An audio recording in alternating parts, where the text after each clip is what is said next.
আজমির শরীফ সারা বিশ্বের মুসলমানদের জন্য আকর্ষণীয় স্থান। ধর্মগুরু খাজা মঈনুদ্দিন চিশতি রহমতুল্লাহি আলাইহি ১১৯২ খ্রিস্টাব্দে মোহাম্মদ ঘুরির সঙ্গে ভারতে আসেন। এই আজমিরেই আস্থানা করে বিভিন্ন স্থানে ইসলাম ধর্মের প্রচার করতে থাকেন। ১২৩৬ খ্রিস্টাব্দে এই আজমিরেই তার জীবনাবসান হয়। এখানেই তাকে কবরস্থ করা হয়। মূলত তার কবর ঘিরে গড়ে ওঠা কমপ্লেক্সই আজমির শরীফ নামে পরিচিত।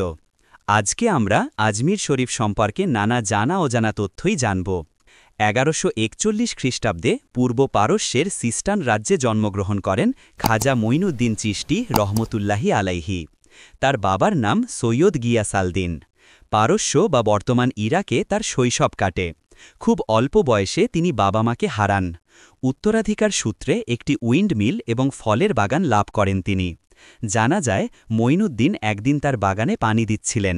এই সময় সেখানে উপস্থিত হন বিখ্যাত সুফি শেখ ইব্রাহিম কুন্দুজি। তাকে দেখে তটস্থ হয়ে যান মঈনুদ্দিন। কিভাবে তাকে আপ্যায়ন করা যায় এটা নিয়ে শঙ্কিত হয়ে পড়েন। শেষে বাগান থেকে ফল নিয়ে তার সামনে পরিবেশন করেন মঈনুদ্দিন। এতে খুশি হন শেখ ইব্রাহিম কুন্দুজি। তিনি মঈনুদ্দিনকে একটি রুটি খেতে দেন।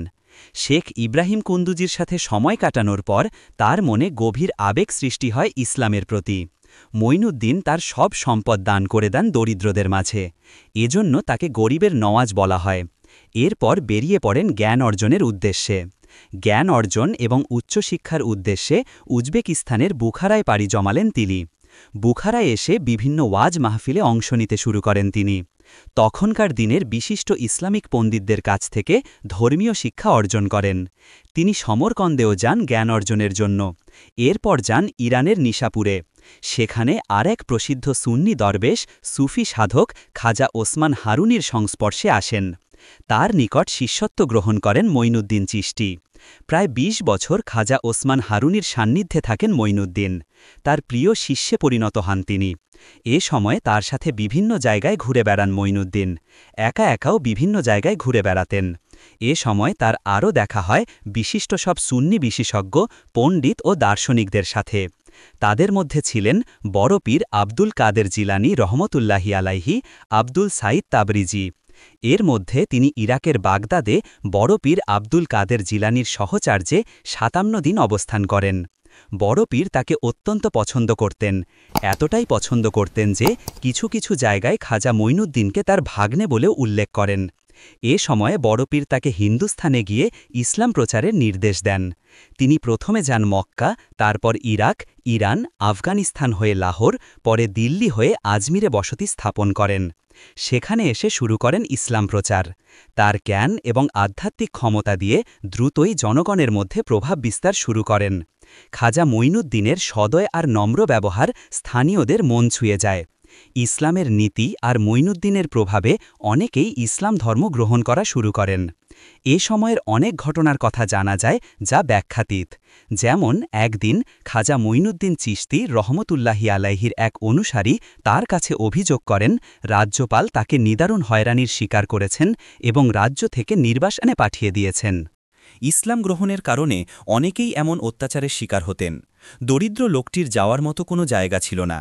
কিন্তু এই অনুসারীর অভিযোগ শুনেও খাজা মঈনুদ্দিন তাকে বাড়ি ফিরে যেতে বললেন। লোকটি ভাবল হয়তো খাজা মঈনুদ্দিন তার কথা ভালোভাবে শোনেননি। তিনি আবার নির্বাসনের কথা বলতেই খাজা মঈনুদ্দিন বললেন, তুমি ঘরে যাও, আল্লাহ রাজ্যপালকে যথাযথ শাস্তি দিয়েছেন। লোকটি বাড়ি ফিরে গিয়ে জানতে পারেন শিকার করতে গিয়ে ঘোড়ার পিঠ থেকে পড়ে মৃত্যু হয়েছে রাজ্যপালের। এমনকি খাজা মঈনুদ্দিন চিশতির মৃত্যুর ঘটনাও অত্যন্ত রহস্যময়। ১২৩৬ সালে রজব মাসের শুরুর দিকে তিনি নামাজ পড়তে তার ঘরে ঢোকেন। অনুসারীদের তিনি বলে যান কেউ যেন তার ঘরে প্রবেশ না করে, ঘরের দরজা না খোলে। কিন্তু ৬ দিন পরও যখন তিনি ঘর থেকে বের হলেন না এবং অনুসারীদের শত ডাকের কোনো উত্তর দিলেন না, তখন তারা দরজা ভেঙে ঘরে প্রবেশ করে। ঘরের মধ্যে দেখে খাজা মঈনুদ্দিন চিশতি মারা গেছেন। এ কারণেই প্রতি বছর আজমির শরীফে প্রথম রজব থেকে ৬ রজব টানা ৬ দিনব্যাপী তার মৃত্যুবার্ষিকী বা ওরস পালিত হয়। তার মৃত্যুর সঠিক তারিখ কেউ জানে না। আজমির শরীফেই খাজা মঈনুদ্দিন চিশতিকে কবরস্থ করা হয়। বর্তমানে আজমির শরীফের ভেতরে রয়েছে ভেলভেটে মোড়া শ্বেত মরমর পাথরের সমাধিবেদী, রূপোর রেলিং দিয়ে ঘেরা সোনাই মোড়া গম্বুজ আকৃতির সিলিং। ভক্তরা এখানে ফুল চাদর চড়ান। এই সমাধিবেদীর অদূরে রয়েছে খাজা মঈনুদ্দিন চিশতির কন্যা বিবি হাফিজ জামাল ও মুঘল সম্রাট শাহজাহান কন্যা চিমনি বেগমের সমাধি। এই মাজার ঘিরে গড়ে উঠেছে দুটি মসজিদ ও একটি সম্মেলন কক্ষ। দুটি মসজিদের একটি নির্মাণ করেন সুলতান ইলতুৎমিশ ১২৩৬ সালে। ১৬ শতকে মুঘল সম্রাট হুমায়ুন এর কাজ শেষ করেন। আরেকটি মসজিদের নাম আকবরী মসজিদ। সম্রাট আকবর পায়ে হেঁটে এই দরগায় আসতেন এবং এই মসজিদে নামাজ আদায় করতেন। সম্রাট জাহাঙ্গীরও এই মসজিদে নামাজ পড়েছেন বলে জানা যায়। এখন এই মাজারকে কেন্দ্র করে গড়ে উঠেছে দারুণ ব্যবসা। এখানে বিক্রি হয় ফ্লাওয়ার বাস্কেট, ভেলভেটের চাদর, সুগন্ধি আগরবাতি, টুপিসহ নানা রকম জামাকাপড়, আর রয়েছে বিভিন্ন খাবারের দোকান। এখন আজমির শরীফে সব সময় বিরাজ করে আধ্যাত্মিক পরিবেশ। অবিরাম চলে পবিত্র কোরআন তেলাওয়াত ও জিকির, বিতরণ করা হয় তবারক। খাজা মঈনুদ্দিন চিশতির প্রতি শ্রদ্ধা জানিয়ে সমবেত হয় ধর্ম বর্ণ নির্বিশেষে শত শত নারী ও পুরুষ। নিজেদের ইচ্ছে পূরণের জন্য এখানে প্রার্থনারত হন সবাই। ভিডিওটি দেখার জন্য ধন্যবাদ। শিক্ষা, চিকিৎসা, ক্যারিয়ার, দেশের বাইরে লেখাপড়া, আরও অনেক ভিডিও পেতে আমাদের চ্যানেলটি সাবস্ক্রাইব করে আমাদের সাথেই থাকুন।